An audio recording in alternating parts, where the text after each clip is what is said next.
नमस्कार दोस्तों, create to India YouTube channel में आपका स्वागत है। ये है फ्यूचर लर्निंग प्लेटफॉर्म। कैसे हैं आप सब लोग? आशा करता हूं कि आप सब लोग अच्छे होंगे।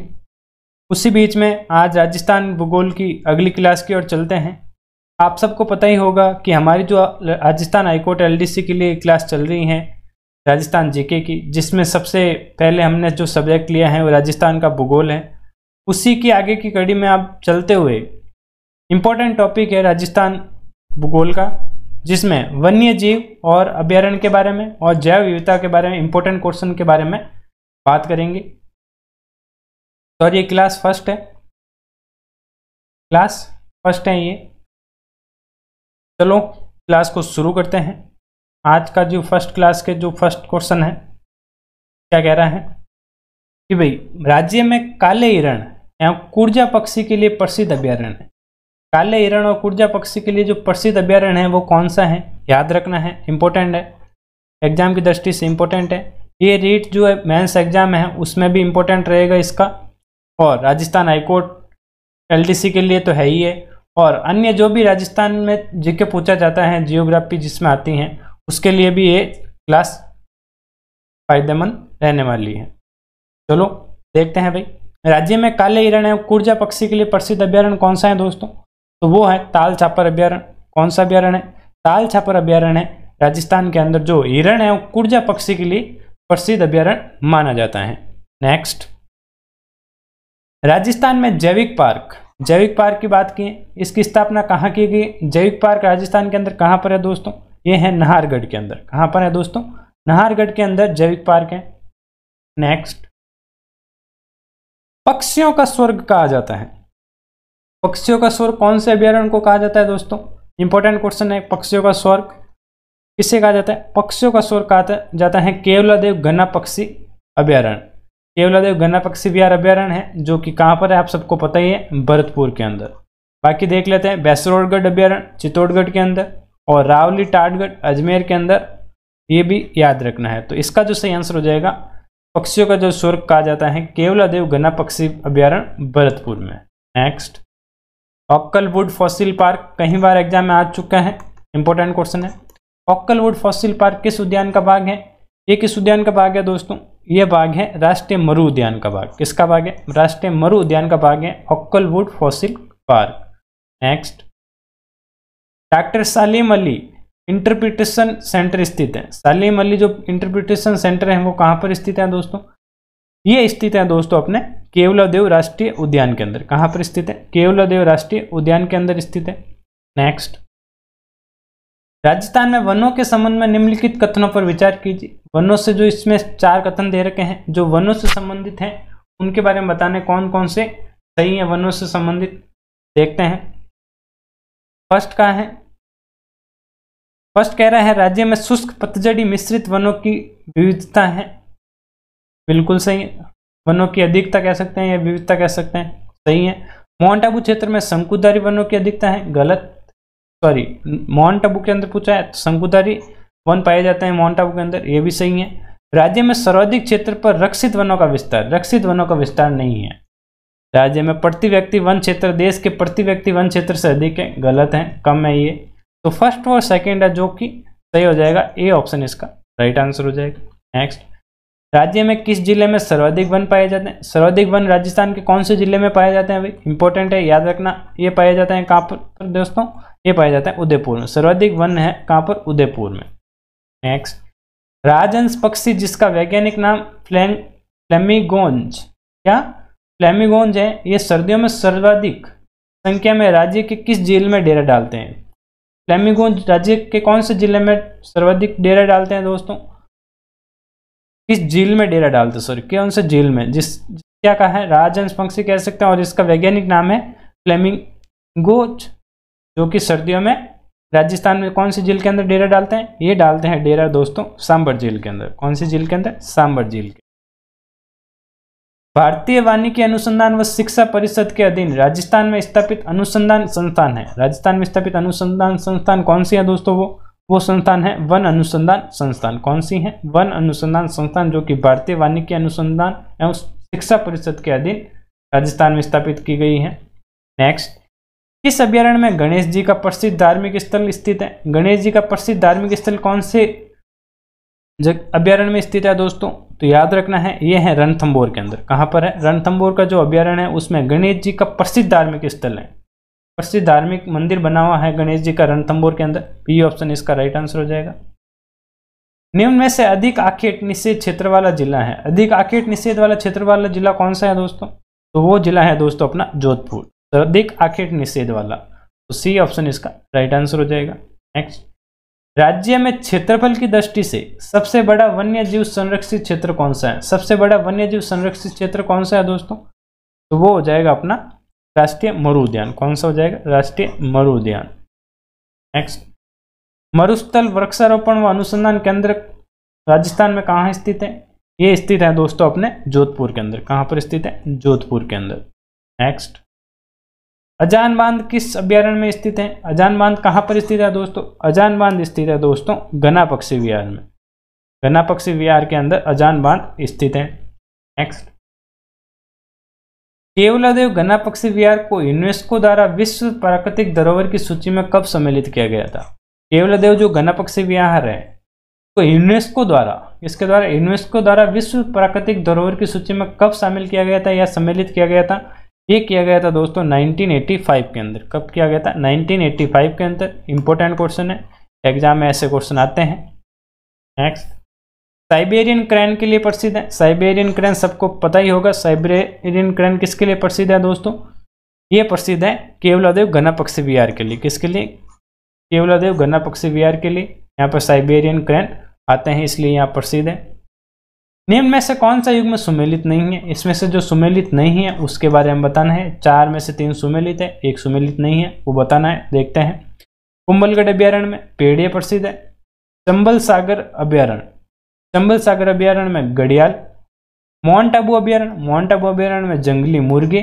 बिल्कुल से। सीता माता अभ्यारण्य एशियाई शेर, ये गलत हो जाएगा। तो डी ऑप्शन इसका राइट आंसर हो जाएगा। राज्य में सागवान के वनों का एकमात्र अभ्यारण्य कौन सा है? सागवान के वनों के लिए जो एकमात्र अभ्यारण्य है वो कौन सा है दोस्तों? वो हो जाएगा अपना सीता माता अभ्यारण्य। इसका है सीता माता अभ्यारण्य, जो कि सागवान के वनों के लिए प्रसिद्ध अभ्यारण्य है। वनों को काट देने से होने वाले नुकसानों में निम्न में से प्रमुख है। वनों को काटने से जो नुकसान होता है वो इसमें से कौन सा प्रमुख है वो बताना है। तो वो हो जाएगा अपना उद्योगों की कमी नहीं, चर्म रोगों में वृद्धि बिल्कुल नहीं, जलव लकड़ी की मात्रा में कमी गलत, भूमि अपरदन। डी ऑप्शन इसका राइट आंसर हो जाएगा। वनों के काटने से भूमि अपरदन हो जाता है। राजस्थान का वह समुदाय जो पारिस्थितिकी तंत्र की रक्षा धार्मिक भावना से करता आ रहा है, पारिस्थितिकी तंत्र की रक्षा धार्मिक भावना से करता आ रहा है, वो कौन सा है दोस्तों?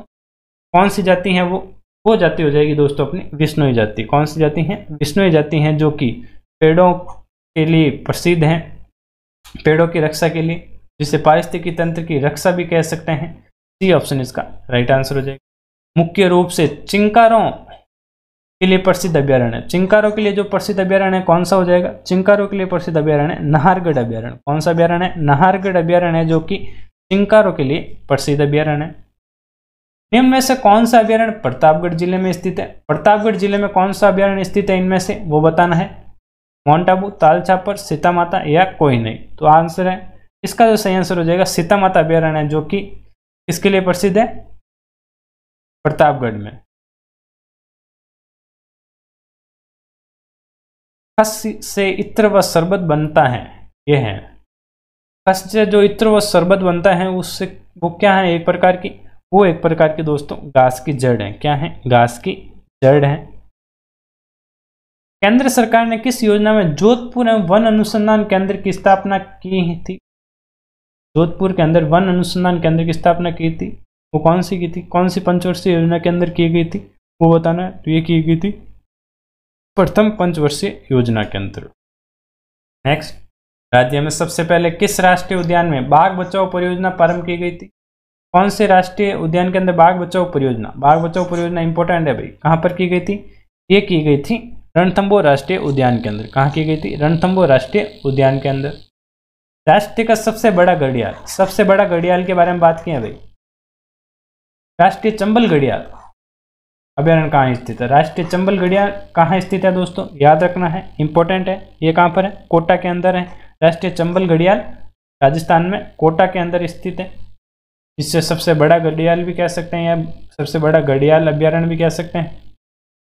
राजस्थान सरकार ने कौन से वर्ष में राजस्थान जैविक विविधता नियमों को बनाया था? राजस्थान में जो जैविक विविधता नियम है बनाया था, राजस्थान राज्य जैव विविधता बोर्ड की स्थापना की गई थी। कब की गई थी ये दोस्तों? ये की गई थी, इंपॉर्टेंट है, 2010 के अंदर। कब की गई थी? 2010 के अंदर। सी ऑप्शन इसका राइट आंसर हो जाएगा। महुआ मुख्यतः शराब बनाने में प्रयुक्त होता है। महुआ किस में प्रयुक्त होता है दोस्तों? शराब बनाने में प्रयुक्त होता है, याद रखना है। जो राज्य के किन जिलों में वृक्ष होता है? ये वृक्ष राज्य के कौन से जिलों में होता है दोस्तों? याद रखना है, इंपॉर्टेंट है। ये होता है चित्तौड़गढ़, उदयपुर, डूंगरपुर, सिरोही, झालावाड़ में। कहाँ कहाँ होता है? चित्तौड़गढ़, उदयपुर, डूंगरपुर, सिरोही और झालावाड़। इंपॉर्टेंट है, 5 जिलों याद रखना है, चित्तौड़गढ़, उदयपुर, डूंगरपुर, सिरोही और झालावाड़। तो इसका जो सही आंसर हो जाएगा उपयुक्त सभी। ये ऑप्शन इसका राइट आंसर हो जाएगा। रेगिस्तान वन रोपण और भू संरक्षण केंद्र कहाँ स्थित है? रेगिस्तान वन रोपण और भू संरक्षण केंद्र कहाँ पर स्थित है दोस्तों? ये हो जाएगा अपने जोधपुर के अंदर। कहाँ पर स्थित है? जोधपुर के अंदर। नेक्स्ट, राजस्थान वन एवं जैव विविधता परियोजना अप्रैल 2003। कब? अप्रैल 2003 में किस देश की सहायता से आरंभ की गई थी? ये कौन से देश की सहायता से आरंभ की गई थी दोस्तों? ये की गई थी जापान की सहायता से। किसकी सहायता से? जापान की सहायता से राजस्थान में वन एवं जैव विविधता परियोजना अप्रैल 2003 में आरंभ की गई थी। वो जो देश था वो था जापान। नेक्स्ट, निम्न में से भेड़िए किस अभ्यारण्य में पाए जाते हैं? अपने पढ़ा था भेड़िए कौन से अभ्यारण्य में पाए जाते हैं दोस्तों? कुंभलगढ़ अभ्यारण्य में। शुरुआत में पढ़ा था, ज्यादातर भेड़िए कुंभलगढ़ अभ्यारण्य में पाए जाते हैं। राज्य का कौन सा अभ्यारण्य या उद्यान भारत के सुनहरे त्रिकोण क्षेत्र के अंतर्गत आता है? भारत के सुनहरे त्रिकोण क्षेत्र के अंतर्गत कौन सा अभ्यारण्य आता है या कौन सा उद्यान आता है दोस्तों? ये आता है केवलादेव राष्ट्रीय पक्षी उद्यान या केवलादेव घना पक्षी राष्ट्रीय उद्यान भी कह सकते हैं। बी ऑप्शन इसका राइट आंसर हो जाएगा। राजस्थान में अर्जुन वृक्ष लगाने का उद्देश्य क्या है? अर्जुन वृक्ष लगाने का जो मुख्य उद्देश्य है दोस्तों वो होता है टस्सर रेशम तैयार करना। क्या होता है? टस्सर रेशम तैयार करना ही राजस्थान के अंदर अर्जुन वृक्ष लगाने का मुख्य उद्देश्य है। माउंट आबू अभ्यारण्य जो कि सिरोही की प्रमुख विशेषता है। माउंट आबू अभ्यारण्य की जो सिरोही में है, माउंट आबू कहाँ पर है दोस्तों? सिरोही के अंदर है। इसकी जो अभ्यारण्य की जो मुख्य विशेषता है वो क्या है दोस्तों? वो विशेषता है जंगली मुर्गे। यहाँ के जो प्रसिद्ध है कौन है? जंगली मुर्गे। पाटा गुहा क्या है? इंपॉर्टेंट है, एग्जाम में आता है, बच्चे कंफ्यूज हो जाते हैं। पाटा गुहा क्या है दोस्तों? पाटा गुहा एक प्रकार का क्या है दोस्तों? छिपकली परिवार का बड़ा जानवर है। क्या है? जो छोटी छिपकली होती है ना, छिपकली देखी होगी, उसी का ही बड़ा रूप क्या है होता है, जो मतलब बड़ा जानवर होता है उसी की तरह दिखने वाला, उसे हम क्या कहते हैं? पाटा गुहा कहते हैं। नेक्स्ट, गुलदार किसे कहते हैं? गुलदार किसे कहा जाता है दोस्तों? इंपॉर्टेंट है, गुलदार किसे कहा जाता है? गुलदार कहा जाता है बगेरा को। किसे कहा जाता है? बगेरा को ही गुलदार कहा जाता है। बरहामीर के अनुसार जब कैर एवं शमी के वृक्षों पर फूलों में असामान्य वृद्धि होती है तो उस वर्षा में क्या होता है? असामान्य वृद्धि हो जाती है जब शमी और कैर के वृक्षों के अंदर, तो वर्षा में उस टाइम में क्या होता है? अधिक होती है, कम होती है, क्या होता है वो देखना है। क्या होता है दोस्तों?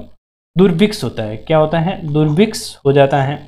तो ये ऑप्शन इसका राइट आंसर हो जाएगा। एक भौगोलिक प्रदेश जहां तापमान अधिक, वर्षा कम, मिट्टी शिथिल एवं बलुई एवं जल स्तर नीचा हो तो यह तर्क संगत नहीं है कि वहां पाया जाए या पाई जाए। क्या नहीं पाई जाएगी वहां पर दोस्तों?